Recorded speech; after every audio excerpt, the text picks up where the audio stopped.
Podcast.com.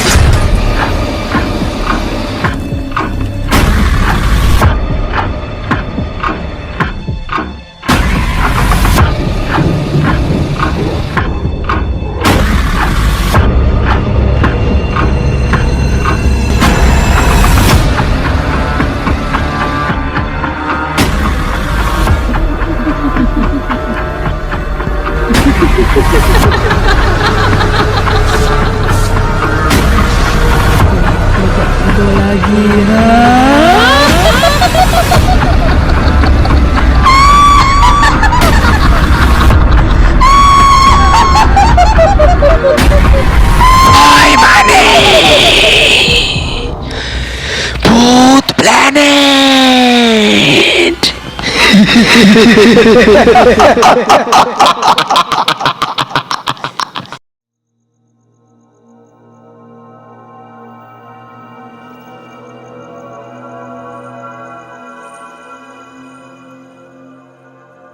আজ আপনারা শুনবেন অনির্বাণ ভট্টাচার্যের লেখা গল্প পর্দার আড়ালে। লেখকের জন্ম 1991 সালে কলকাতায়। কলকাতা বিশ্ববিদ্যালয় থেকে উদ্ভিদবিদ্যায় স্নাতক করেন। লেখালেখির শখ তার অনেক ছোটবেলা থেকে। ভৌতিক এবং অলৌকিক জনারের লেখা তার বিশেষ পছন্দ হলেও সমস্ত ঘরানাতেই সমান দক্ষতার সঙ্গে সাহিত্য চর্চা করে চলেছেন তিনি। বিভূতিভূষণ বন্দ্যোপাধ্যায়, হেমেন্দ্র কুমার রায় এবং সৈয়দ মুস্তাফা সিরাজের দেখানো পথে ভয় দেখানোর সাহিত্য ঘরানায় কলম চালান তিনি। পশ্চিমবঙ্গ এবং বাংলাদেশে তার সাহিত্য সৃষ্টি সমানভাবে আলোচিত এবং প্রশংসিত। আমাদের আজকের গল্পটি লেখকের একটি অপ্রকাশিত গল্প। গল্পের কাহিনী ও চরিত্র সম্পূর্ণ কাল্পনিক। বাস্তবের সাথে এর কোনো রকম মিল একান্তই অনিচ্ছাকৃত এবং কাকতালীয়। শুরু হচ্ছে আজকের গল্প পর্দার আড়ালে।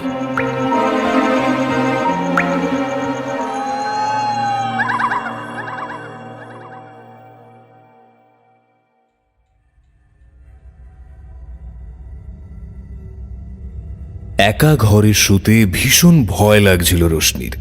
স্তব্ধ সিলিং ফ্যানের দিকে চেয়ে থাকতে থাকতে ওর মনে হচ্ছিল ওটা বোধহয় খুলে এক্ষুনি ওর মাথার ওপর এসে পড়বে। কোনো রকমে বেড সুইচটা অন করে লাইটটা জ্বালিয়ে মাথার কাছে রাখা জলের বোতল থেকে ঢক ঢক করে বেশ খানিকটা জল খেল রোশনি। গলা শুকিয়ে কাঠ হয়ে গিয়েছিল। জল খাওয়ায় খানিকটা স্বাভাবিক লাগছিল, কিন্তু মনের মধ্যে চাপা ভয়ের রেশটা কিছুতেই কাটছে না। বাথরুমের দিক থেকে একটা খুটখাট শব্দ আসছে মাঝে মাঝে। প্রথমে মনে হচ্ছিল তাড়াহুড়োয় বোধহয় কলটা ঠিক করে বন্ধ করা হয়নি, কিন্তু ভালো করে শুনলে বোঝা যাচ্ছে ওটা ঠিক জল পড়ার শব্দ নয়। প্রচণ্ড কৌতূহল হচ্ছিল, কিন্তু উঠে দেখার মতন মনের জোর ওর নেই আজ। এই ভয়ঙ্কর দমবন্ধ পরিস্থিতির সূচনা কাল সকালের ওই মেসেজটা আসার পর থেকে। তখন সবে রাহুলের শেষকৃত্য সম্পন্ন হয়েছে। শ্মশানঘাটের বাইরে বেরিয়ে এক কাপ চা নিয়ে সিগারেট ধরিয়েছে ওরা তিনজন, মানে রোশনি, সত্যব্রত আর শ্রেষ্ঠা। রাহুলের মৃত্যু ওদের মনের উপর দিয়ে ভয়ঙ্কর একটা ঝড় বইয়ে দিয়েছে। ওরা চারজন একই কলেজে অ্যাকাউন্টেন্সি অনার্সের দ্বিতীয় বর্ষের ছাত্রছাত্রী। ক্লাসের গোটা 60 ছেলেমেয়ের মধ্যে কি করে যে ওদের মধ্যেই বন্ধুত্ব হলো ওটা তারা নিজেরাও জানে না। অথচ ওরা পূর্ব পরিচিত নয়, শহরের এক প্রান্তের ছেলেমেয়েও নয়, এমনকি ওদের ফ্যামিলি ব্যাকগ্রাউন্ডও ভিন্ন। সত্যব্রত চ্যাটার্জি, বাড়ি হাবড়া, শান্ত এবং গম্ভীর ছেলে। ওর বাবা সেখানকার স্টেশন মাস্টার। শ্রেষ্ঠা অত্যন্ত নিম্ন মধ্যবিত্ত পরিবারের মেয়ে। ওর বাবা রিক্সা চালাতো, কিন্তু অতিরিক্ত মদ খেয়ে 5 বছর আগে মারা গেছে। চিকিৎসার কোনো রকম সামর্থ্য ওদের ছিল না। ওর মা লোকের বাড়ি রান্না করে ওনার সংসার চালান, কিন্তু ওই যে বলে পাঁকে পদ্মফুল, ওরকম বাড়ির মেয়ে হয়েও বরাবর স্কুলে ফার্স্ট হতো শ্রেষ্ঠা। কলেজে এসেও তার বিচ্যুতি হয়নি। রাহুল ছিল ওদের মধ্যে সবচেয়ে ধনী পরিবারের ছেলে। ওর বাবা সিংহানিয়া গ্রুপ অফ কোম্পানির একজন অংশীদার। ওদের অনেক রকম ব্যবসা থাকলেও রিয়েল এস্টেটই ওদের মূল ব্যবসা ছিল। কলকাতা শহরে এদিক ওদিক করে ওদের অন্তত গোটা 5 বাড়ি আছে। টাকার দম্ভে অন্ধ গগন সিংহানিয়ার একমাত্র ছেলে ছিল রাহুল, অথচ ওর স্বভাব ছিল ঠিক উল্টো। মিশুখে হুল্লোড়বাজ প্রাণ খোলা আমুদে ছেলে ছিল রাহুল সিংহানিয়া। আর ও মানে রোশনি সিং। রোশনির বাড়ি জামশেদপুর, কলকাতায় থেকে পড়াশোনা করে। টলিগঞ্জের কাছে একটা গার্লস হোস্টেলে থাকে। সেই হোস্টেলের একটা ঘরে এখন সে বসে আছে। সেদিন চায়ের কাপ হাতে রাহুলের নানা স্মৃতি মনে পড়ছিল। ঠিক তখনই একটা মেসেজ আসে ওর ফোনে, আননোন নাম্বার। ওপেন করে দেখে সিম্বল জাতীয় কিছু, সিম্বল জাতীয় একটা লাইন যার মর্মোদ্ধার করা সম্ভব নয়। আর নিচে একটা অদ্ভুত ছবি, একটা কালো ব্যাকগ্রাউন্ডে কালো জোব্বা পরা মানুষ, আর তার মুখটা খানিকটা ঘোড়া কিংবা কুকুরের খুলির মতো।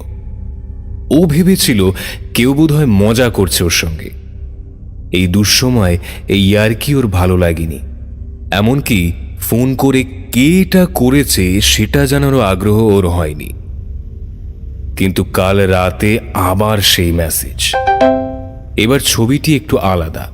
ছবির কিম্ভূত কিমাকার লোকটা যেখানে দাঁড়িয়ে, তার ব্যাকগ্রাউন্ডটা ওর ভীষণ চেনা। ওর হোস্টেলের বাইরেটা। ভয়ে ওর তখন থেকেই শুরু হয়। আজ সকাল থেকে মনটা ভালো ছিল না, তাই কলেজে যায়নি। শ্রেষ্ঠার সাথে ফোনে কথা বলে ফোনটা রাখতে যাবে, আর তখনই আবার সেই মেসেজ। এবার ছবির ব্যাকগ্রাউন্ডটা ওর হোস্টেলের ঘরে। ওর সাথে সাথে নাম্বারটা ডায়াল করলো, কিন্তু সার্ভিস অপারেটর বলছে, The number you dialed is not in service. কে করছে এসব, কেনই বা করছে? এসব ভাবতে ভাবতে রাত হয়ে গেছে। এই কিছুক্ষণ আগে ওই নাম্বার থেকে আবার মেসেজ এসেছে। ছবির ওই লোকটা ওর বাথরুমে দাঁড়িয়ে আছে। ভয়ে আতঙ্কে এই শীতের রাতেও ওর সর্বাঙ্গে ঘামের বিন্দু দেখা দিচ্ছে। ও ঠিক করলো পাশের ঘর থেকে অদিতিকে ডেকে আজ রাতটা ওর সাথেই শুতে বলবে। কোনো রকমে আজ রাতটা কেটে গেলেই কাল সকালে একটা এসপার ওসপার করতেই হবে। কালই সত্যব্রত আর শ্রেষ্ঠার সাথে ওকে এই নিয়ে কথা বলতে হবে। শহরে ওরাই এখন রোশনির সবচেয়ে কাছের মানুষ। ওর ঘর আর অদিতির ঘরের মধ্যে লম্বা একটা করিডোর। ওদের ঘরগুলো 4 তলায়। ওদের ঘর দুটো ছাড়াও আরো 3টে ঘর আছে ওই ফ্লোরে। সবকটির দরজা বন্ধ। সম্ভবত সবাই ঘুমিয়ে পড়েছে। করিডোরের একদিকে দেওয়াল আর একদিকে একটি ব্যালকনি। ওর আর অদিতির ঘর দুটো ব্যালকনি ঘেঁষে করিডোরের দুদিকে। রোশনি অদিতির দরজায় ধাক্কা দিতে যাবে, এমন সময় হাতের মুঠোয় মোবাইলে আবার সেই নাম্বার থেকে মেসেজ। মোবাইলের স্ক্রিনে রোশনি দেখল রাত 3টে। অদিতি নিজের ঘরে ঘুমোচ্ছিল। মোবাইলে ওর বয়ফ্রেন্ডের সঙ্গে কথা বলতে বলতে সবে চোখটা লেগেছে। হঠাৎ একটা চিৎকার শুনে ঘুম ভেঙে গেল। দৌড়ে নিজের ঘরের দরজা খুলে বাইরে কাউকে দেখতে পেল না অদিতি। শুধু করিডোরের ব্যালকনিতে রোশনির গায়ের একটা চাদর ঝুলছে। ছুটে গিয়ে ব্যালকনি থেকে নিচের দিকে তাকালো অদিতি, আর ওর মুখ দিয়ে একটা অস্ফুট চিৎকার বেরিয়ে এলো।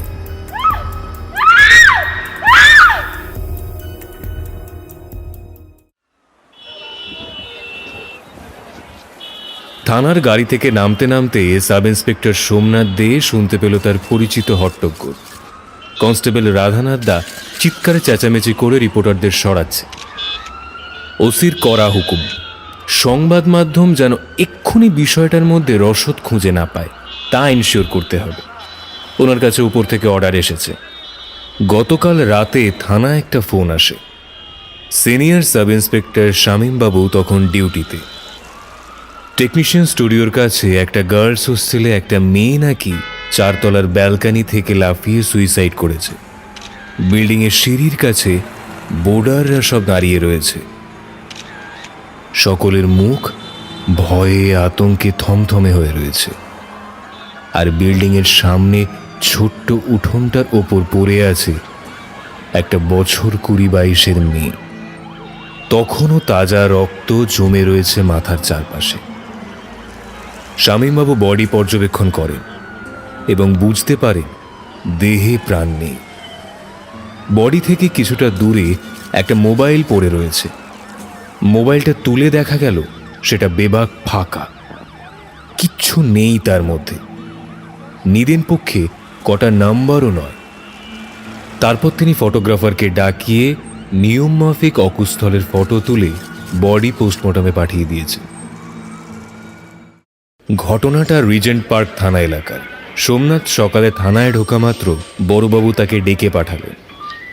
ঘটনার বিবৃতি দিয়ে সোমনাথকে তিনি বললেন, শামীমবাবু তো আজকে পোস্ট ডিভিশনে বদলি হয়ে যাচ্ছে, তুমি একটু কেসটা টেক ওভার করো।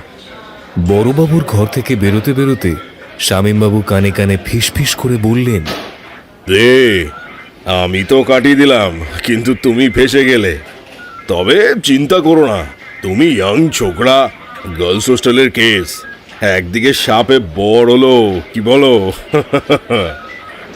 শামীমবাবুর কথা গায়ে না মেখে রুটিন ফর্মালিটি সেরে সোমনাথ বেরিয়ে পড়ে গার্লস হোস্টেলের উদ্দেশ্যে। এখানে এসে দেখল গন্ধে গন্ধে রিপোর্টাররাও ইতিমধ্যে উপস্থিত হয়ে গেছে। ওকে জিপ থেকে নামতে দেখে রিপোর্টাররা ছেঁকে ধরল। কোনো রকমে কাটিয়ে কনস্টেবলদের হোস্টেলের গেটে দাঁড় করিয়ে সিঁড়ির কাছে এসে দাঁড়ালো সোমনাথ। একবার নিচে থেকে 4 তলার ব্যালকনিটা দেখে নিল, বেশ উঁচু। ওখান থেকে পড়লে মুহূর্তেই মৃত্যুকে আলিঙ্গন করা যাবে।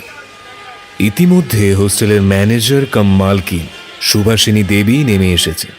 সোমনাথ জিজ্ঞেস করলেন, ঘটনাটা প্রথম কে দেখেছিল? কাল তো একজন ইন্সপেক্টর এসেছিলেন রাতে, তাকে তো সবই বললাম। পাবলিককে নিয়ে এই এক সমস্যা, হয় পুলিশ দেখলে ঘাবড়ে থতমত খেয়ে নিজের 14 গোষ্ঠীর নাম ভুলে যায়, আর নয়তো এমন শিয়ানাগিরি দেখায় যে বিরক্ত লাগে। দেখুন, কেসটা এখন আমি দেখছি, কাজেই যা জিজ্ঞেস করছি তার উত্তর দিন। প্রয়োজন হলে একবার নয়, 100 বার একই প্রশ্নের উত্তর দিতে হবে। অদিতি প্রথম দেখে ব্যাপারটা, ওই চিৎকার চেঁচামেচি করে সবাইকে ডাকে, আর তারপরে আমি থানায় ফোন করি। চলুন, মেয়েটার সাথে একবার কথা বলতে হবে, আর বাকিদের সাথেও নিয়মমাফিক একবার কথা বলার দরকার আছে। বাই দ্য ওয়ে, আপনার এখানে বোর্ডার কজন? একতলাটায় আমিই থাকি, আর ওই রান্নাবান্না হয়। 2 তলা 3 তলা আর 4 তলা মিলিয়ে ওই মোট 15 জন মেয়ে থাকে। সকলেই কি ছাত্রী? না স্যার, স্টুডেন্ট এবং ওয়ার্কিং দুরকমই আছে। জবাব দিলেন সুভাষিনী দেবী। হাঁটতে হাঁটতে ওরা 4 তলার ওপরে উঠে এসেছে। অদিতির ঘরের দিকে আঙুল দেখিয়ে সুভাষিনী দেবী বললেন, ওই যে ওই ঘরটায় অদিতি, আর এই উল্টো দিকের ঘরটায় থাকতো রোশনি, মানে যে সুইসাইড করেছে। হঠাৎ সুইসাইড বলছেন কেন? না মানে, তাহলে কি খুন? সেটা তো তদন্তের পর জানা যাবে। বলে অদিতির ঘরে নক করল সোমনাথ। সব জিজ্ঞাসাবাদ সেরে হোস্টেল থেকে বেরোতে বেরোতে 3টে বেজে গেল। মাঝখানে সুভাষিনী দেবী 3 রাউন্ড চা দিয়েছে। হোস্টেল থেকে বেরোনোর সময় সকলের উদ্দেশ্যে সোমনাথ বলল, জানি আপনাদের খুব সমস্যায় পড়তে হচ্ছে, কাল থেকে যে যা স্বাভাবিক কাজে যেতে পারেন, কিন্তু থানায় না জানিয়ে শহর ছেড়ে কেউ যাবেন না। আর রোশনির ঘরটা সিল করা হয়েছে, ওদিকে যেন কেউ ঢোকবার চেষ্টা করবেন না। থানার সামনে জিপ থেকে নেমে উল্টো দিকের সিগারেটের দোকান থেকে 1 প্যাকেট সিগারেট কিনে থানায় ঢুকতেই এএসআই অমলবাবু বললেন, sir, high profile case, DD থেকে লোক এসেছেন, ওই তো বড়বাবুর ঘরে আছেন। বড়বাবুর নির্দেশ, আপনি এলেই যেন সঙ্গে সঙ্গে পাঠিয়ে দিই। শালা নির্ঘাত রিপোর্টারগুলো টিভিতে ফ্ল্যাশ করে দিয়েছে। এইবার বড়বাবুর ঘরে গেলেই ঝাড় খেতে হবে। একটা সিগারেট বের করে তাড়াতাড়ি 4-5 টান টেনে ফেলে দিয়ে ওসির ঘরে ঢুকে গেল সোমনাথ।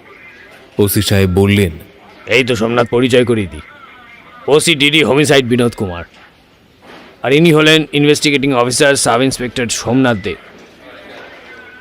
সোমনাথ, উনি এই সুইসাইড কেসটার ব্যাপারে এখানে এসেছেন। স্যালিউট জানালো সোমনাথ। মনে মনে ভাবল, ডিডি টেক ওভার করলেই তো ল্যাটা চুকে যায়, কিন্তু সুইসাইড কেসে হোমিসাইড কেন? আরে রিল্যাক্স, বলুন কি বুঝলেন? স্যার, দুটো বিষয়। এক, ভিকটিমের ফোন পুরো ব্ল্যাঙ্ক কেন? ওরকম পুরনো ফোন অথচ আন করা একদম নতুনের মতো, অদ্ভুত না? আর একটা বিষয় আছে স্যার।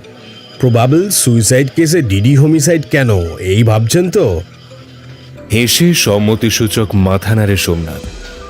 3 দিন আগে এই রোশনি সিংহের বন্ধু রাহুল সিংহানিয়া মারা যায়। ঘটনাস্থলে রোশনি ও এদের আরও 2 বন্ধু উপস্থিত ছিল। এই রাহুল সিংহানিয়া বিখ্যাত সিংহানিয়া গ্রুপ অফ কোম্পানির গগন সিংহানিয়ার ছেলে। ইনফ্লুয়েন্সিয়াল লোক, কাজেই যা হয়। ওপর মহলে ধরে কেসটা ডিডিতে পাঠিয়েছে। ওনার ছেলেও ছাদ থেকে ঝাঁপ দিয়ে মারা যায়। ওনার ধারণা ওনার ছেলে সুইসাইড করেননি, তাকে মার্ডার করা হয়েছে। এখন পোস্টমর্টম রিপোর্ট যদি মেয়েটির সুইসাইড বেরোয় তাহলে তোমার কেস তোমার কাছেই থাকবে, আর না হলে আমি টেক ওভার করব। এই বলে একটা সিগারেট ধরালো বিনোদ কুমার।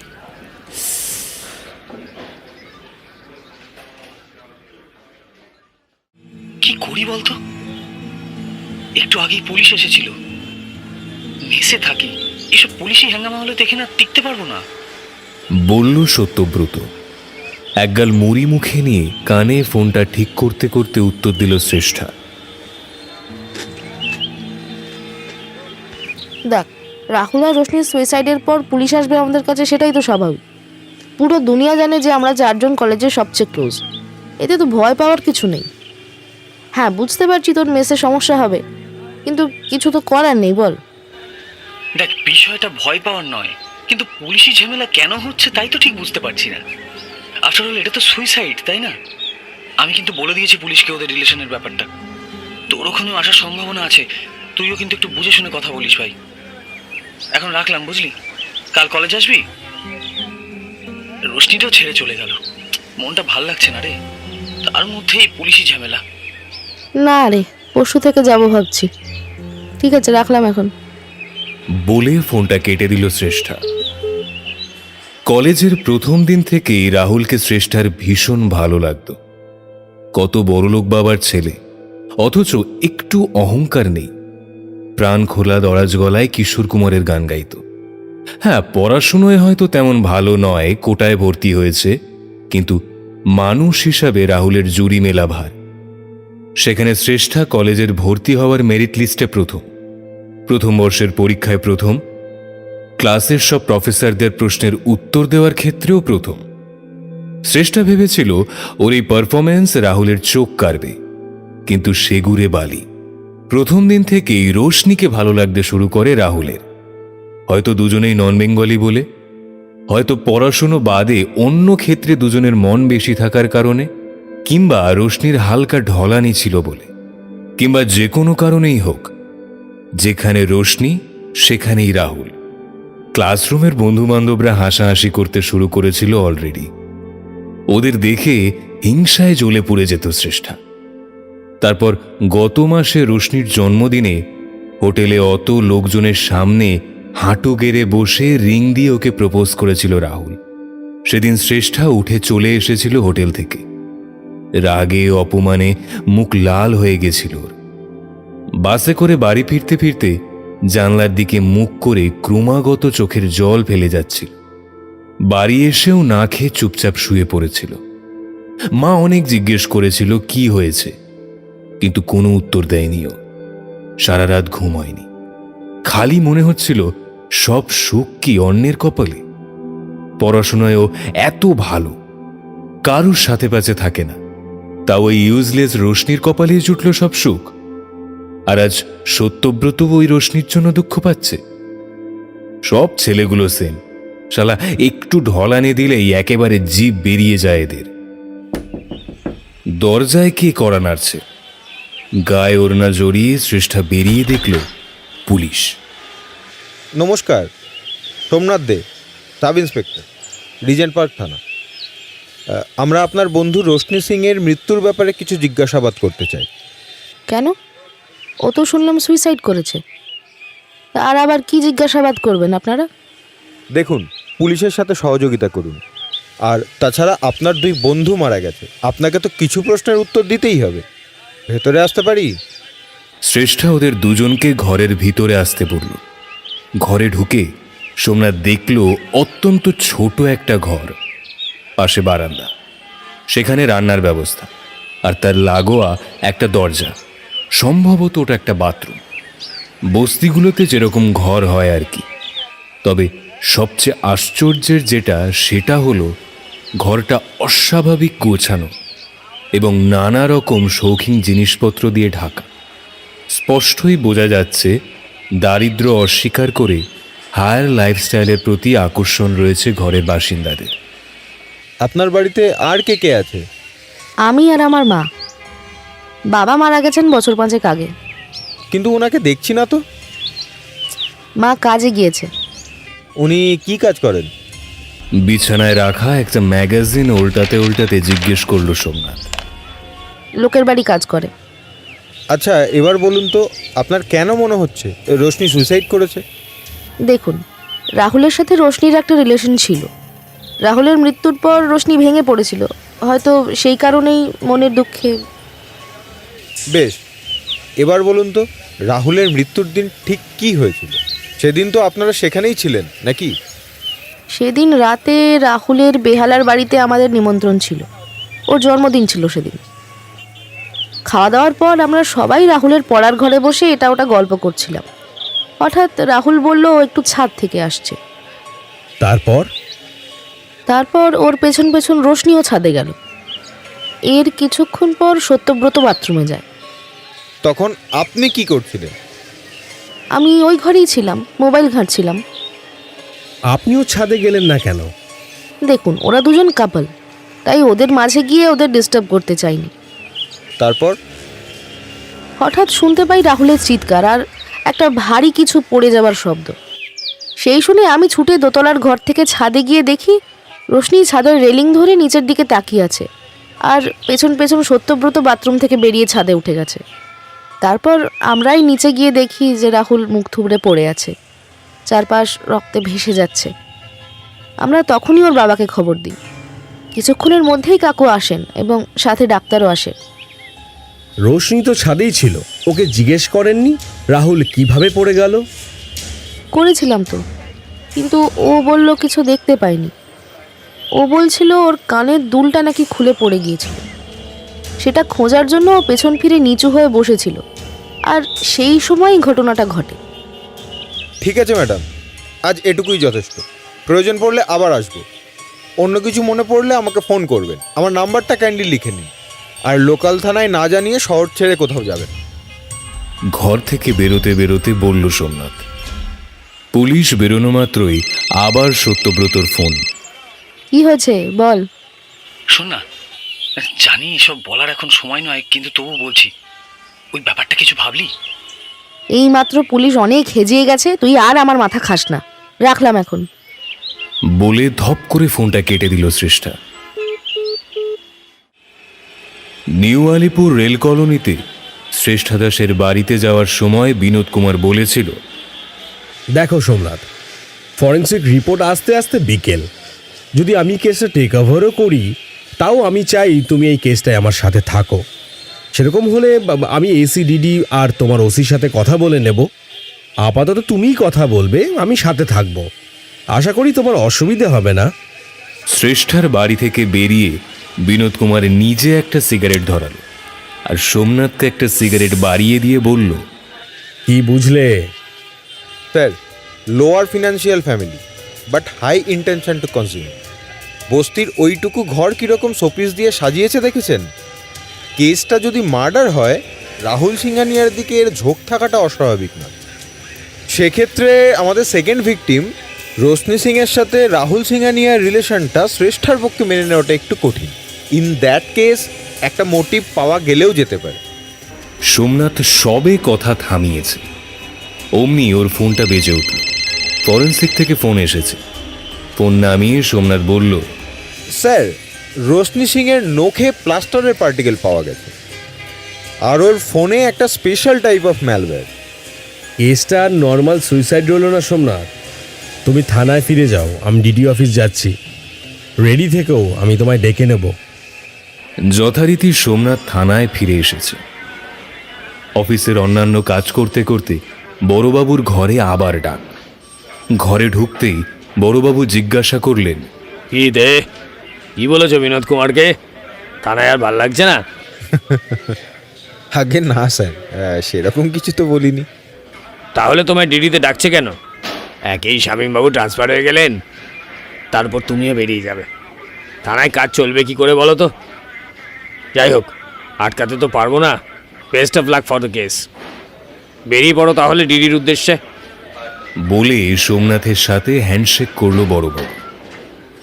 বড়বাবুর ঘর থেকে বেরোতেই বিনোদ কুমারের ফোন ধরতেই ওপার থেকে বিনোদ কুমার বলল, সোমনাথ, খবর পেয়ে গেছো নিশ্চয়ই? এসির সাথে কথা বলে নিয়েছি, আর তোমার ওসিকেও জানিয়ে দিয়েছি। হাতের কাজ শেষ করে কাল সকালে 14B ভবানীপুর ভট্টাচার্যদের মেসের সামনে চলে এসো। আমি তোমায় 10:30 নাগাদ এক্সপেক্ট করব। আরও টুকটাক কথাবার্তা বলে বিনোদ কুমার ফোনটা রেখে দিল। পরের দিন সকাল 10:30টার আগেই সোমনাথ পৌঁছে গেল নির্ধারিত ঠিকানায়। সেখানে পৌঁছে দেখল বিনোদ কুমার এখনও এসে পৌঁছায়নি। রাস্তার উল্টো ফুটে একটা চায়ের দোকানে 1 কাপ চা আর সিগারেট নিয়ে তার জন্য অপেক্ষা করতে লাগলো সোমনাথ। মিনিট 15-র মধ্যে বিনোদ কুমার এলেন। সোমনাথ দোকানিকে বলল তাকেও 1 কাপ চা দিতে। চায়ের ভার হাতে নিয়ে বিনোদ বললেন, প্রথমেই তোমাকে আজকের স্কেডিউলটা বুঝিয়ে দিই। আমাদের কেসের 2 প্রাইম সাসপেক্টের একজনকে আমরা গতকালই জিজ্ঞাসাবাদ করেছি, আর এই মেসে থাকে দ্বিতীয় সাসপেক্ট সত্যব্রত চ্যাটার্জি। তুমি তো জানোই ছেলেটির বাড়ি হাবড়া। আমি খোঁজ নিয়ে দেখেছি ছেলেটি গত 3-4 দিন কলেজ যাচ্ছে না, ফলে মেসে ওকে পাওয়ার সম্ভাবনা বেশি। এদের দুজনকে ছাড়া অবশ্য আরও একজনকে জিজ্ঞাসাবাদ করার প্রয়োজন আছে। এখানে কাজ গুটিয়ে তার বাড়ি যাব। 4টে নাগাদ ওনার সাথে একটা অ্যাপয়েন্টমেন্ট নেওয়া আছে। কে তিনি? সময় মতো জানতে পারবে।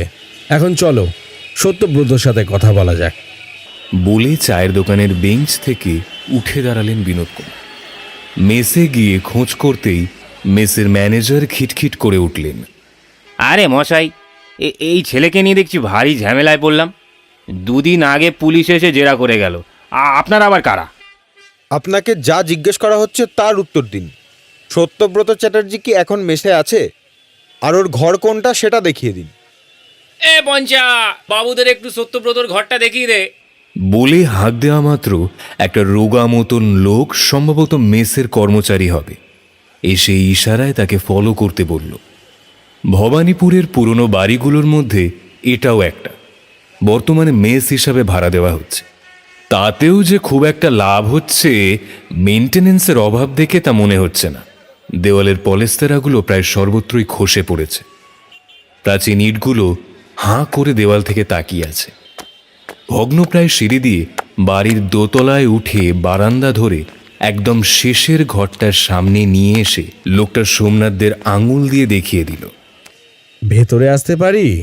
সত্যব্রত ঘরের ভিতরে বিছানায় শুয়ে শুয়ে ল্যাপটপে কিছু একটা করছিল। পিছনে ফিরে প্রায় চমকে উঠে ল্যাপটপটা বন্ধ করে দিল। তারপর বিছানা থেকে উঠতে উঠতে বলল, আপনাদের তো ঠিক চিনতে পারলাম না।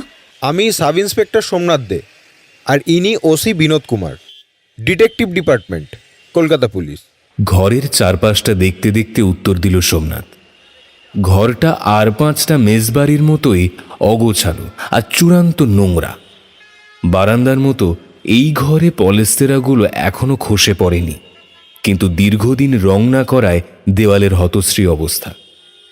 ঘরের আসবাবপত্র বলতে একটা পুরনো টেবিল, আর তাতে অ্যাকাউন্টেন্সির বই খাতাপত্র, আর একটা টেবিল ল্যাম্প। টেবিলের সামনে একখানা প্লাস্টিকের চেয়ার, এছাড়া একটা ট্রাঙ্ক, সম্ভবত জামা কাপড় রাখার সংস্থান ওখানেই, আর একটা বিছানা। বিছানার উপর যত্রতত্র বই খাতা ছড়ানো, আর সদ্য বন্ধ হওয়া ল্যাপটপটা। বই খাতাগুলো কোনো রকমে একটু গুছিয়ে বিছানাতেই ওদের বসতে বলল সত্যব্রত, আর নিজে চেয়ারটা টেনে বসল। আপনি কলেজ যাচ্ছেন না কেন? মনটা ভালো নেই। 2 কাছের বন্ধুকে পরপর এভাবে হারালাম, কিচ্ছু ভাল লাগছে না। রাহুল যেদিন মারা যায় সেদিন তো আপনিও ওই বাড়িতেই ছিলেন। সেদিন ঠিক কি হয়েছিল বলুন তো? সেদিন রাহুলের জন্মদিন উপলক্ষে আমাদের একটা নিমন্ত্রণ ছিল ওদের বাড়িতে। খাওয়া দাওয়ার পর আমরা নিচে গল্প করছিলাম। হঠাৎ রাহুল কিছু একটা করতে ওপরে উঠে যায়, তার পেছন পেছন রোশনিও যায়। তারপর আমার একটু বাথরুম পেয়েছিল, আমি গেলাম। হঠাৎ বাথরুম থেকে শুনি একটা চিৎকার। দৌড়ে বেরিয়ে দেখি রোশনি ছাদের পাঁচিল ধরে নিচের দিকে তাকিয়ে আছে। আমি গিয়ে দেখলাম রাহুল নিচে পড়ে আছে, চতুর্দিক রক্তে ভেসে যাচ্ছে। তারপর আমরা ওর বাবাকে খবর দিই এবং কাকু ডাক্তার নিয়ে আসেন। অবশ্য তারপর পুলিশও এসেছিল। আচ্ছা, শ্রেষ্ঠা তখন কি করছিল? শ্রেষ্ঠা নিচের ঘরে ছিল, আমি ওকে ডেকে আনি। আচ্ছা, ইফ ইউ ডোন্ট মাইন্ড, একটা কথা জিজ্ঞেস করতে পারি? আপনার ওই ল্যাপটপটা ঠিক কত দাম পড়েছে? আসলে আমার ছেলেও এবার কলেজে উঠবে, ওকে একটা ল্যাপটপ কিনে দেবো ভাবছি। যদি কিছু মাইন্ড না করেন, আপনার ল্যাপটপটার স্পেসিফিকেশন কি আছে একটু দেখাবেন? এটা 2 বছর আগে বাবা আমায় গিফট দিয়েছিল জন্মদিনে। এখন এই মডেলটা প্রায় 40,000 টাকা দাম। ঠিক আছে ভাই, তাহলে চলি, প্রয়োজন পড়লে আবার আসবো। বেরোবার আগেই বিনোদ কুমার ঘুরে দাঁড়িয়ে জিজ্ঞেস করল, আচ্ছা, পরশু রাতে তুমি কোথায় ছিলে? স্যার, ওই দিন আমরা মেসেই ছিলাম, বন্ধুরা মিলে জুভেন্টাসের ম্যাচ দেখছিলাম। তারপর এসে ঘুম পাওয়ায় শুয়ে পড়ি। তারপর নিচে নেমে বিনোদ কুমার ম্যানেজারকে জিজ্ঞেস করলেন, রাতে কি গেটে তালা দেওয়া থাকে? না, আমাদের তো কমন বাথরুম, আর সেটা বিল্ডিংয়ের বাইরে পিছন দিকে, তাই তালা টালা তো আমরা দিই না। তবে পঞ্চা তো দরজার সামনেই ঘুমোয়, আর এখানে চুরি ডাকাতির কী বা আছে? মেস থেকে বেরিয়ে গাড়িতে উঠে বিড়বিড় করে বললেন বিনোদ কুমার, যেখানে দেখিবে ছাই, উড়াইয়া দেখো তাহাই, পাইলেও পাইতে পারো অমূল্য রতন। সোমনাথ ওর দিকে হাঁ করে তাকিয়ে আছে দেখে গাড়িতে স্টার্ট দিয়ে বিনোদ কুমার বলল, চলো, অনেকদিন বলবন্ত সিং এর ধাবায় খাওয়া হয়নি, ওখানেই আজকে লাঞ্চ সেরে ফেলা যাক।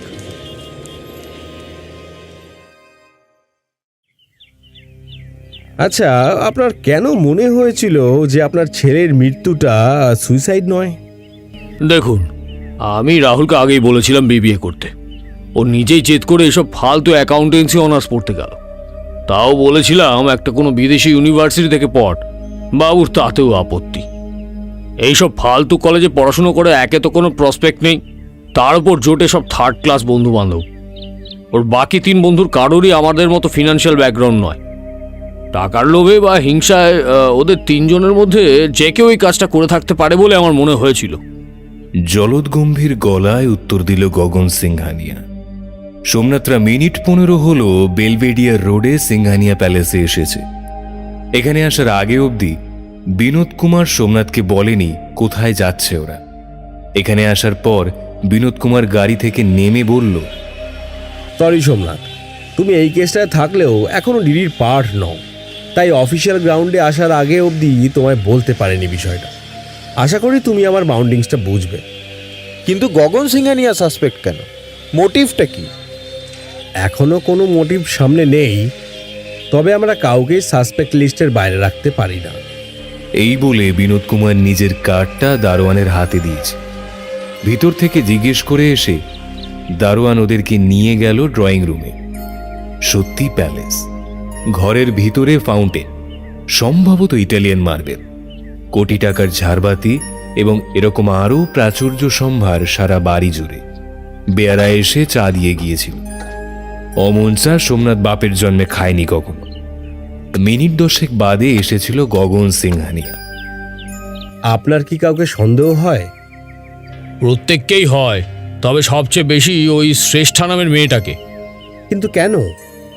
বস্তি মেয়ে স্যার, এটা পয়সার জন্য সব কিছু করতে পারে। আচ্ছা, সেদিন ঠিক কি হয়েছিল? আমি অফিসের একটা মিটিংয়ে ছিলাম। হঠাৎ বেহালার বাড়ি থেকে বাড়ির কাজের লোক ফোনে খবর দেয় রাহুল ছাদ থেকে পড়ে গেছে। সব ফেলে একজন ডাক্তার নিয়ে ছুটে গিয়ে দেখি এই অবস্থা। তারপর সেখানে গিয়ে এক্স্যাক্টলি কি দেখলেন? দেখলাম রাহুল পড়ে আছে মুখ থুবড়ে, আর ওর চারপাশে বাড়ির কাজের লোকেরা। ওর 2 বন্ধু রোশনি বলে মেয়েটার কান্না থামাচ্ছে। আচ্ছা, গত পরশু রাতে আপনি কোথায় ছিলেন? আমার বাড়িতে কিছু গেস্ট এসেছিলেন রাহুলের চৌথা নিয়ে কথাবার্তা বলতে, তাদের সাথেই ছিলাম। তারপর 11টা নাগাদ সবাই চলে গেল। তখন আমি খেয়ে দিয়ে শুয়ে পড়েছিলাম। রাহুলের মা, রাহুলকে জন্ম দেওয়ার সময় ওর মা মারা যায়। তারপর আমি আর বিয়ে করিনি। রাহুলই আমার সব ছিল। বড় আদরে মানুষ করেছিলাম ছেলেটাকে। সেই ছেলেটা অকালে। এই কথা বলতে বলতে চোখে জল চলে আসে গগন সিংহানিয়ার। প্লিজ নিজেকে শক্ত করুন মিস্টার সিংহানিয়া। আজ আমরা উঠি, প্রয়োজন পড়লে আবার যোগাযোগ করব। বলে বাড়ি থেকে বেরিয়ে এলো বিনোদ এবং তার পিছনে সোমনাথ। বাড়ি থেকে বেরোনোর সময় দারোয়ানকে বিনোদ কুমার জিজ্ঞেস করলেন, তোমার বাবু কি পরশু রাতে কোথাও বেরিয়েছিলেন? ইয়াকে না স্যার, এমন কিছু তো মনে পড়ছে না। সন্ধে নেমে আসছে। শহর জুড়ে লাল নীল বাতি জ্বলে উঠছে। গাড়ি চলছে আলিপুর ফরেন্সিক ল্যাবের দিকে। গাড়ি চালাতে চালাতে ওসি বিনোদ কুমার বললেন, সোমনাথ, কি বুঝছো? কিছু ডিডাক্ট করতে পারলে? স্যার, সত্যব্রত ছেলেটাকে মনে হয় ক্লিন চিট দেওয়া যেতে পারে। ছেলেটা নিছকই ভালো, আর সেরকম মোটিভ কিন্তু এটা চোখে পড়লো না। তাই কি? তাহলে হঠাৎ সিকোয়েন্স বদলে গেল কেন? না সোমনাথ, এত সহজ নয় ব্যাপারটা। ঠিক বুঝলাম না, কিসের সিকোয়েন্স? চোখ কান খোলা রাখলে ঠিকই বুঝতে পারতে। যাক, এখন আর কথা নয়, চলো ফরেন্সিক টিম কি বলে শুনে আসি।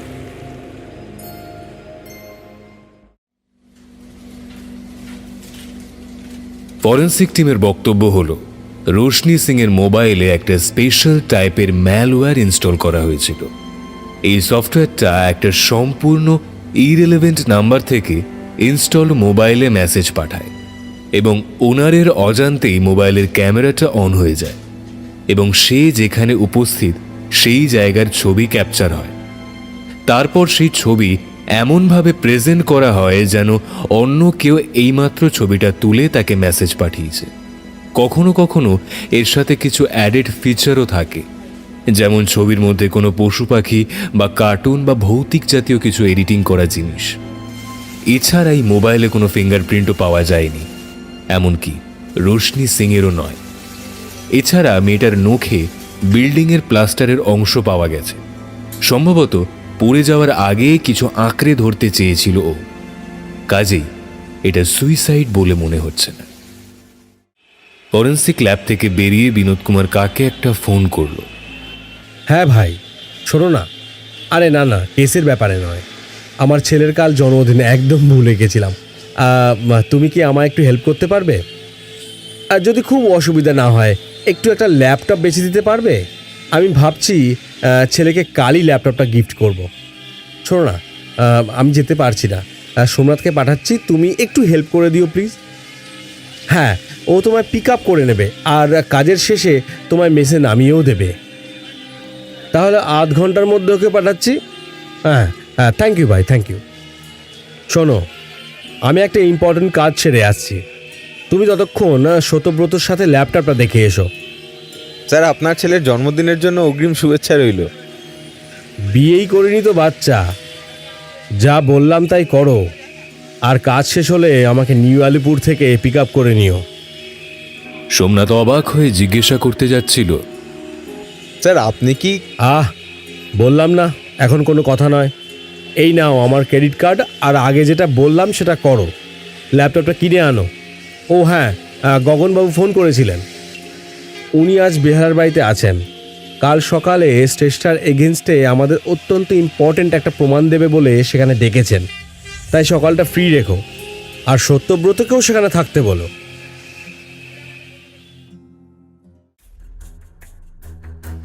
এই শীতেও গগনবাবুর শরীরে ঘাম দেখা দিচ্ছে ভয়ের চোখে। একটা বাইরের লোকের কথা শুনে কাজের লোককে বের করে দেওয়া হয়তো ঠিক হয়নি।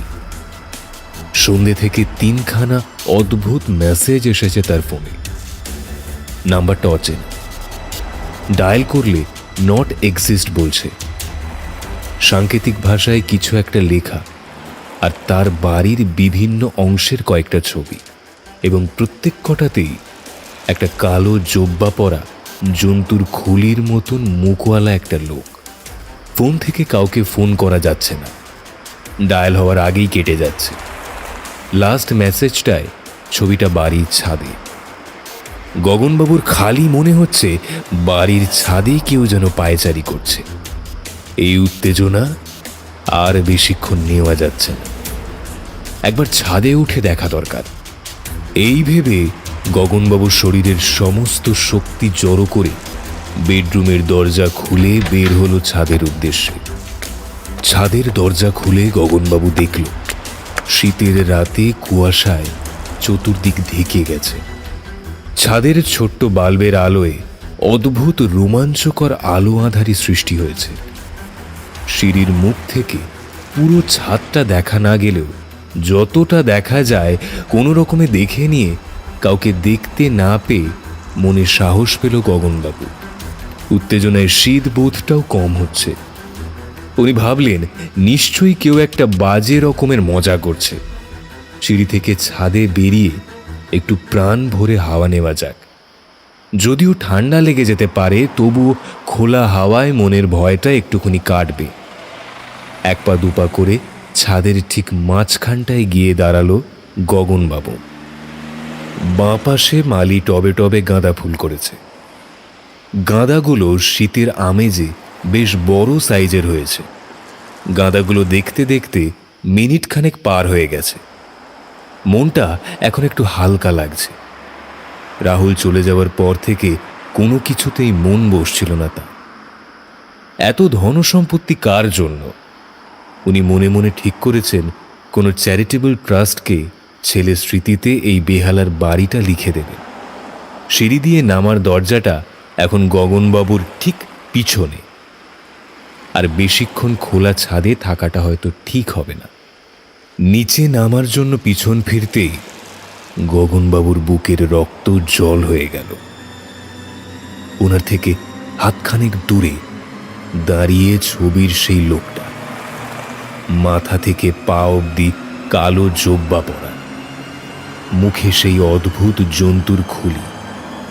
জিপটা ধীরে ধীরে এগিয়ে আসছে গগনবাবুর দিকে।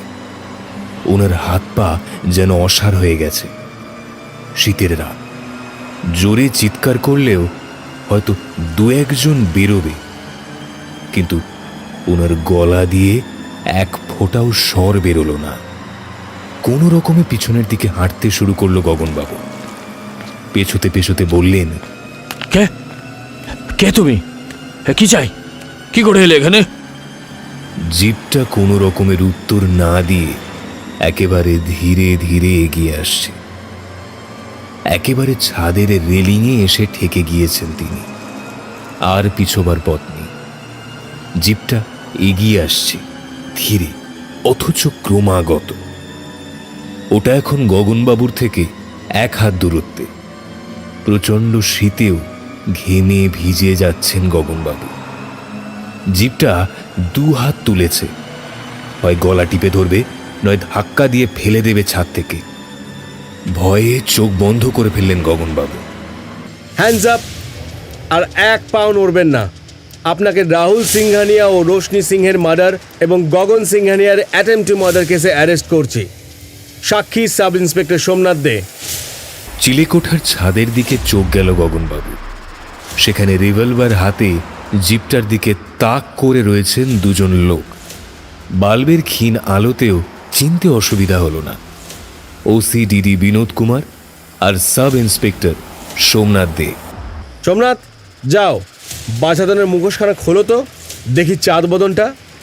চিলেকোঠার ছাদ থেকে লোহার সিঁড়ি বেয়ে ধীরে ধীরে নামতে শুরু করল সোমনাথ। গগনবাবু দেখলেন জিপটা ধীরে ধীরে ছাদের কার্নিশের কাছে চলে গেছে। ওসি বিনোদ কুমার চিৎকার করে বললেন, পালাবার চেষ্টা করবেন না, গুলি চলে যাবে কিন্তু। সোমনাথ প্রায় ওটার কাছে চলে এসেছে। ঠিক এমন সময় ছাদ থেকে ঝাঁপ দিল জিপটা। সোমনাথ দৌড়ে ছাদের ধারে এসে ঝুঁকে দেখল লোকটা উপুর হয়ে পড়ে আছে, আর ধীরে ধীরে কালচে তরল বেরিয়ে আসছে তার মাথার কাছ থেকে। বিনোদ কুমার নিচে নেমে সোমনাথকে বলল, ইস, একটুর জন্য মিস করে গেলাম পার্টনার, চলো নিচে গিয়ে দেখা যাক। গগনবাবু ওদের সাথে নিচে নেমে এলেন। বাড়ির বাইরের লাইটগুলো জ্বালিয়ে সোমনাথ লোকটার পালস দেখল। তারপর ওসির দিকে তাকিয়ে বলল, সব শেষ। তারপর মুখের মুখোশটা খুলতেই চমকে উঠল সোমনাথ। সত্যব্রত চ্যাটার্জি, এই ঘন্টাখানেক আগে যার সঙ্গে ল্যাপটপ কিনতে গেছিল সোমনাথ, ওর নিথর দেহ পড়ে আছে। মুখ আর কানের পাশ দিয়ে বেরিয়ে আসছে তাজা গরম রক্ত।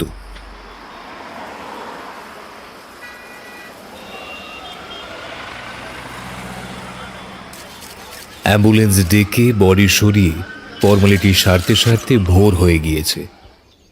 গগন সিংহানিয়ার বেহালার বাড়ির একতলা ড্রয়িং রুমে এসে বসল ও আর বিনোদ কুমার। মানসিক চাপে আর রাত জাগায় বিধ্বস্ত দেখাচ্ছিল গগনবাবুকে। তিনি বললেন, আপনাদেরও তো অনেক ধকল গেল, কাজের লোকটা এসে গেছে, এক কাপ কফি বলি? মাথা নেড়ে সম্মতি জানালো বিনোদ কুমার। সোমনাথরা এই বাড়িতে এসেছে কাল রাতে, গগনবাবু এখানে আসার আগেই। বিনোদ কুমার আগেই কাজের লোকটাকে বলে রেখেছিল কাউকে কিছু না জানাতে, এমনকি গগনবাবুকেও না। এখানে এসে ওরা সোজা গিয়ে উঠেছিল চিলেকোঠার ছাদে, কারণ অন্য কোথাও থাকলে কারোর চোখে পড়ে যাওয়ার সম্ভাবনা ছিল। এখানে এসে সোমনাথ একবার জিজ্ঞাসা করার চেষ্টা করেছিল যে ওরা কার জন্য এত লুকিয়ে ফাঁদ পাচ্ছে, কিন্তু বিনোদ কুমার ওকে থামিয়ে দেয় এই বলে, এখন কোনো প্রশ্ন করো না, ঠিক সময় জানতে পারবে। শীতে কুয়াশায় খোলা আকাশের নিচে ঘন্টা ৩-৪ অপেক্ষা করার পর ওরা দেখতে পেল গগনবাবু ছাদে উঠলেন। এর কিছুক্ষণ পর ওরা দেখতে পেল ছাদের কার্নিশ বেয়ে একটা অবয়ব ওপরে উঠছে। তখনই ইশারায় বিনোদ কুমার ওকে বলে দিয়েছিল কি করতে হবে, কিন্তু ঘটনাটা যে এই দিকে টার্ন নেবে ওরা কেউই বুঝতে পারেনি। গগনবাবু কফি নিয়ে এলেন। কফিতে চুমুক দিয়ে সোমনাথে জিজ্ঞাসা করলেন, স্যার, আপনি কি প্রথমেই বুঝতে পেরে গেছিলেন যে সত্যব্রত কালপ্রিট? একদমই না, যদিও শ্রেষ্ঠা এবং সত্যব্রত দুজনেই আমার সন্দেহের তালিকায় ছিল, কিন্তু কে যে আসল অপরাধী সেটা বুঝতে পারছিলাম না। আচ্ছা স্যার, শ্রেষ্ঠার উপর সন্দেহ করার তো যথেষ্ট কারণ ছিল, কিন্তু সত্যব্রতর উপর আপনার সন্দেহটা গেল কিভাবে? আমার প্রথম সন্দেহ হয় যখন দেখি শ্রেষ্ঠা আর সত্যব্রতর বয়ান পাল্টে গেল। মনে করে দেখো, শ্রেষ্ঠা আমাদের বলেছিল যে ও আগে ছাদে উঠেছিল এবং ওর পেছনে পেছনে সত্যব্রত, কিন্তু সত্যব্রত বলল ও আগে ছাদে উঠেছিল এবং তারপরে শ্রেষ্ঠাকে ডাকে। তখনই আমার মনে হলো ও কেন জানি না শ্রেষ্ঠাকে আড়াল করার চেষ্টা করছে। তারপর ল্যাপটপ খুলতে গিয়ে দেখি স্ক্রিন সেভারে ওর আর শ্রেষ্ঠার একসাথে ছবি। ওর তাকে বই ঘাঁটতে গিয়ে তার মধ্যে একটা খাতার শেষ পৃষ্ঠায় অনেক হিজিবিজির মধ্যে একটা লেখায় আমার চোখ আটকে যায়, আই লাভ ইউ শ্রেষ্ঠা। আচ্ছা, ওই জন্যই আপনি বলেছিলেন যেথায় দেখিবে ছাই? হ্যাঁ, তারপরে ফরেন্সিক বলল রশনির মোবাইলটায় কোনো হাতের ছাপ পাওয়া যায়নি, এমনকি ভিকটিমেরও না। প্রথমেই সন্দেহ হয়েছিল যে 4 তলার ওপর থেকে পড়েও একটা মোবাইল কিভাবে অক্ষত থাকে। তার মানে নিশ্চয়ই কেউ ওই মোবাইলটা নিয়ে এসে পরে বডির পাশে রেখে দিয়েছিল। ফিঙ্গারপ্রিন্ট না পাওয়ায় আমি ক্লিয়ার হয়ে যাই যে কাজটা কোনো অদক্ষ হাতের। দক্ষ হাত হলে অন্তত রোশনির ফিঙ্গারপ্রিন্ট নিয়ে রাখত। তার আগে অবধি গগনবাবু আমার সন্দেহের লিস্টে থাকলেও সেই মুহূর্ত থেকে আমি তাকে বাদ দিই, কারণ গগনবাবুর মতন একজন ক্ষমতাশালী লোককে এই ধরনের কাজ করতে গেলে কোনো প্রফেশনালকে দিয়েই করাবেন। তারপর তখনই আমি একটা ফাঁদ পাতার কথা ভাবলাম। তোমাকে সত্যব্রতর কাছে পাঠিয়ে দিলাম ল্যাপটপ কেনার অছিলায়, এই খবরটা জানাতে যে গগনবাবু শ্রেষ্ঠার বিরুদ্ধে আমাকে ক্লু দেবেন কাল সকালে, এবং আজ রাতে তিনি বেহালার বাড়িতে একা আছেন। আর আমি প্রথমে ওর মেসে গিয়ে খোঁজ নিলাম সত্যি সে ওই দিন খেলা দেখছিল কি। তখনই জানতে পারি হাফ টাইমের পর ও ঘুম পাচ্ছে বলে শুতে চলে গেছে। অদ্ভুতভাবে খেলার হাফ টাইম আর রোশনির মৃত্যুর মধ্যে 8 ঘন্টার তফাৎ। আর রাতের শহরে একটা ওলা উবের ভাড়া করলে ভবানীপুর থেকে টালিগঞ্জের দূরত্ব মোটামুটি মিনিট 15। তারপর ওদের মেসের যা সিকিউরিটি, তাতে রাতে কোথাও বেরিয়ে চুপচাপ ফিরে এলেও কারোর কোনো জানার উপায় নেই। এরপর আমি শ্রেষ্ঠার কাছে গিয়ে এটা সেটা কথা বলতে বলতে এক ফাঁকে জানিয়ে দিলাম গগনবাবু ওর বিরুদ্ধে ক্লু দিতে কাল সকালে ডেকেছেন। তারপর অপেক্ষা। আমার বিশ্বাস ছিল শ্রেষ্ঠা যদি খুনি হয় তাহলে নিজেকে বাঁচাতে অবশ্যই সে রাতে আসবে, আর সত্যব্রত যদি দোষ করে থাকে তবে ডেসপারেট হয়ে এখানে আসবে তার দায় থেকে শ্রেষ্ঠাকে মুক্ত করতে। স্যার, আপনার কথা কিরকম তালগোল পাকিয়ে যাচ্ছে, আমি তো কিছুই বুঝতে পারছি না। ছেলেটা রাহুলের এই হাল করলো কেন? আর ওই রশনি মেয়েটাকেই বা মারলো কেন? আর ও খুনি হলে শ্রেষ্ঠাকে বাঁচাতেই বা আসবে এমন কেন মনে হলো আপনার? একটু হেসে সিগারেটের ফিল্টারটা অ্যাস্ট্রেতে নিভিয়ে বিনোদ কুমার বলল, লাভ, ওই যে বলে না, everything is fair in love and war. Satyabrata শ্রেষ্ঠাকে ভালোবাসত, কিন্তু শ্রেষ্ঠা পছন্দ করত আপনার ছেলেকে। টাকা পয়সার কারণেই হোক বা যে কোনো কারণেই হোক, সে প্রশ্ন এখানে অপ্রাসঙ্গিক। এই কথাটা সত্যব্রত মেনে নিতে পারেনি, তাই আপনার ছেলেকে। কিন্তু রোশনিকে ওকে কেন মারলো? সেটাও লাভ। শ্রেষ্ঠার থেকে প্রত্যাখ্যাত হয়ে সত্যব্রত রোশনিকে প্রেম নিবেদন করে। সাইবার সেল মেয়েটির ফেসবুক প্রোফাইল ঘেটে বার করেছে, আর মেয়েটির ফোন রেকর্ডও তাই প্রমাণ করে। সেই জন্যই ওর ফোনের সমস্ত ডেটা উড়িয়ে দেওয়া হয়েছিল। গগনবাবুকে পাঠানো মেসেজগুলোর সেন্ডিং আইপি অ্যাড্রেস সার্চ করলেও সত্যব্রতরই লিঙ্ক পাওয়া যাবে বলেই আমার ধারণা। কিন্তু বেচারা সেখানেও ধাক্কা খেল। এই মেয়েটিও গগনবাবুর ছেলের প্রেমে পড়েছিল, এবং এক্ষেত্রে গগনবাবুর ছেলেরও মত ছিল বলেই শ্রেষ্ঠা আমাকে জানিয়েছিল। আচ্ছা, ওই জন্যই আপনি সত্যব্রতকে শ্রেষ্ঠার টোপটা দিয়েছিলেন। কিন্তু স্যার, ঘটনাগুলো ঘটলো কিভাবে? রাহুল আর রোশনি ছাদে আসার পর ওদের পেছনে পেছনে আসে সত্যব্রত। এই সময় রোশনির কানের দুলটা খুলে পড়ে গিয়েছিল বোধহয়। সেটা খুঁজতে ব্যস্ত থাকায় ও খেয়ালই করেনি কখন সত্যব্রত এসে পিছনে দাঁড়িয়েছে। বারবার রাহুলের কারণেই প্রেমে ব্যর্থ হওয়াতে ওর রাহুলের উপর প্রচণ্ড রাগ ছিল, এবং এই সুযোগেই ও রাহুলকে ছাদ থেকে ধাক্কা দিয়ে ফেলে দেয়। তারপর তাড়াতাড়ি এসে ছাদের সিঁড়ির কাছে বাথরুমে ঢুকে পড়ে।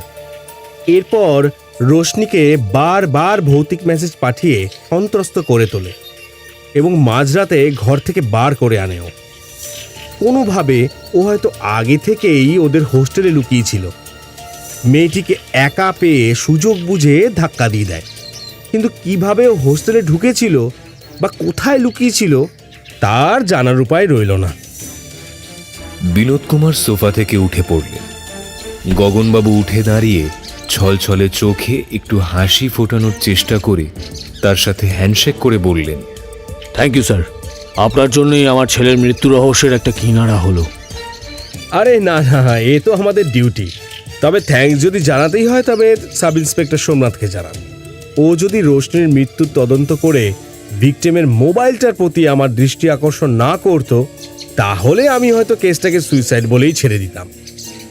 সোমনাথ এবং ওসি বিনোদ কুমার গগনবাবুর বাড়ি থেকে বেরিয়ে এলো। সোমনাথের সাথে হ্যান্ডশেক করে বিনোদ কুমার বলল, it was nice to work with you Somnath. তোমার মতন তাজা ছেলেকে ডিডিতে আনার ব্যবস্থা করছি। Till then, good bye. একটা ট্যাক্সি দাঁড় করিয়ে তাতে উঠে গেলেন বিনোদ কুমার।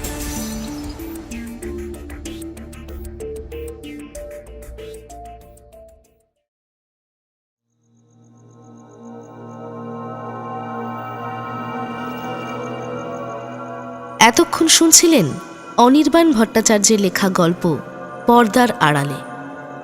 গল্পটি কেমন লাগলো অবশ্যই আমাদের কমেন্ট বক্সে জানান। আপনার লেখা বা পছন্দের কোনো গল্প শুনতে আমাদের মেল করতে পারেন এবং ফলো করতে পারেন আমাদের ফেসবুক পেজ। আরও নতুন নতুন গল্প শুনতে সাবস্ক্রাইব করুন আমাদের ইউটিউব চ্যানেল। শুনতে থাকুন।